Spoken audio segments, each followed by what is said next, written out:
শুনুন, বিদাত বিদাত আমরা বলছি, বিদাত কি বিদাতের ব্যাখ্যা দিতেছি, বুঝ দিতেছি, আপনারা কিন্তু সেটা করছেন না।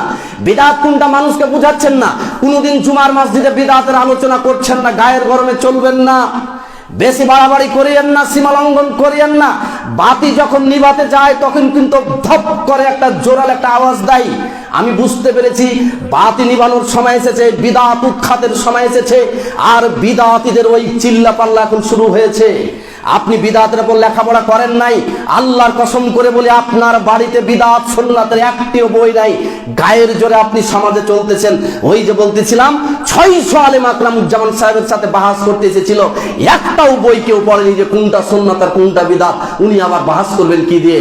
অন্য আরেকজন মুলবি আকরামুজ্জামানের সাথে বাহাস করতে এসেছে, আকরামুজ্জামানের লিখিত বই নিয়ে উনার সাথে বাহাস করবে, উনার লেখাই বই নিয়ে। চিন্তা করেছেন এদের ইলমের দৌড়, এদের শিক্ষার দৌড় চিন্তা করেছেন?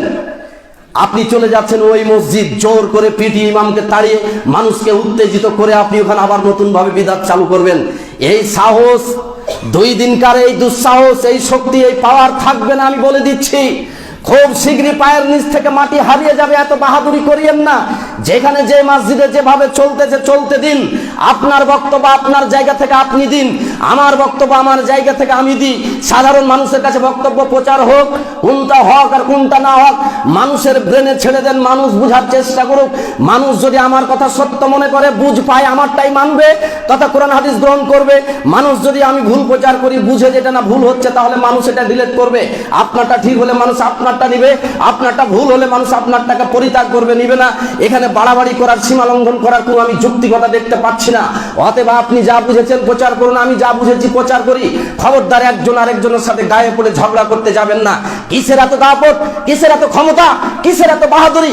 আপনি চড়াগ্রাম মসজিদে গিয়ে বাড়াবাড়ি করে আজকে লাঠি সুটা নিয়ে প্রস্তুত হয়ে ওই মসজিদের ইমামকে আপনি তাড়িয়ে দেওয়ার জন্য, ওই কমিটিকে ভেঙে দেওয়ার জন্য, তাদের বিরুদ্ধে অ্যাকশন নেওয়ার জন্য আপনি এই ধরনের ব্যবস্থা কেন নিতে গেলেন? ধর্ম নিয়ে ব্যবসা অনেক করেছেন, ধর্ম নিয়ে অনেক বাড়াবাড়ি করেছেন, ধর্মকে ব্যবহার করে কোটি কোটি টাকা ইনকাম করেছেন। অনেক হাফিজে মাদ্রাসা তৈরি করে ওই হাফিজদেরকে ভুল পথে পরিচালনা করেছেন। শুধু পাগড়ি বেঁধে দিয়ে আর বড় লম্বা জুব্বা গায়ে দিয়ে শুধু জনগণকে ধোঁকা দিয়েছেন, প্রতারণা করেছেন, ধর্মের নামে লুটপাট করে খেয়েছেন। এখন এটা আর সম্ভব হবে না। জাতি বুঝতে শিখেছে। এক শ্রেণীর দায়ী এখন সমাজে বের হয়ে গেছে, যারা কোরআন সহিহ সুন্নাহর দাওয়াত মানুষের সামনে পেশ করবে। এখন ধর্মের নামে মানুষকে আর ঠকানো সহজ হবে না। এটা বুঝতে পেরেছেন আপনারাও, যার কারণে আজকে আপনারা সহিহ আকীদার আলেমদের বিরুদ্ধে উঠে পড়ে লেগেছেন, মারমুখী আচরণ করছেন, পাগলা কুকুরের মতো আচরণ করছেন। আর সেটাই রাসূল সাল্লাল্লাহু আলাইহি ওয়াসাল্লাম বলে গেছেন, বিদআতীরা হবে, খারিজিরা হবে পাগলা কুকুরের নাই। আপনার আচরণ আজকে সেটাই প্রমাণিত হচ্ছে। কেন আপনি এই ধরনের আচরণ করছেন? আমি আপনাকে সবিনয়ে অনুরোধ করছি, আপনি সেখান থেকে বেরিয়ে আসুন, মারমুখী আচরণ পরিত্যাগ করুন, আপনার ধর্ম নিয়ে ব্যবসা পরিত্যাগ করে সুপথে ফিরে আসুন। কোনটা সুন্নাত কোনটা বিদআতের বাজারে অনেক বই পাওয়া যায়, বই কিনে আনুন, বাড়িতে বই স্টাডি করুন। ইনশাআল্লাহ যদি আপনি লেখাপড়া করেন, হাদিস বোঝার চেষ্টা করেন, সুন্নাহ বিদআতের উপর স্টাডি করেন, আশা করি আপনার এটা নিয়ে আর জড়তা থাকবে না। আপনি বুঝে যাবেন। আমরাও এক সময় বিভ্রান্তির মধ্যে ছিলাম, এই বেদাতগুলি সমাজে করতাম, কিন্তু বুঝ পেয়েছি, আলহামদুলিল্লাহ ছেড়ে দিয়েছি। আমার দৃঢ় বিশ্বাস আপনি বুঝ পাননি তাই এগুলি করছেন, আর না হয় দুনিয়ার স্বার্থে আপনার ব্যবসা কমে যাচ্ছে তাই করছেন। যদি ব্যবসা কমে যাচ্ছে এই জন্য বুঝ পাওয়ার পরও আপনি করেন, তাহলে আল্লাহকে বলি, আল্লাহ যেন আপনাকে হেদায়েত দান করে সঠিক পথে ফিরিয়ে আনেন।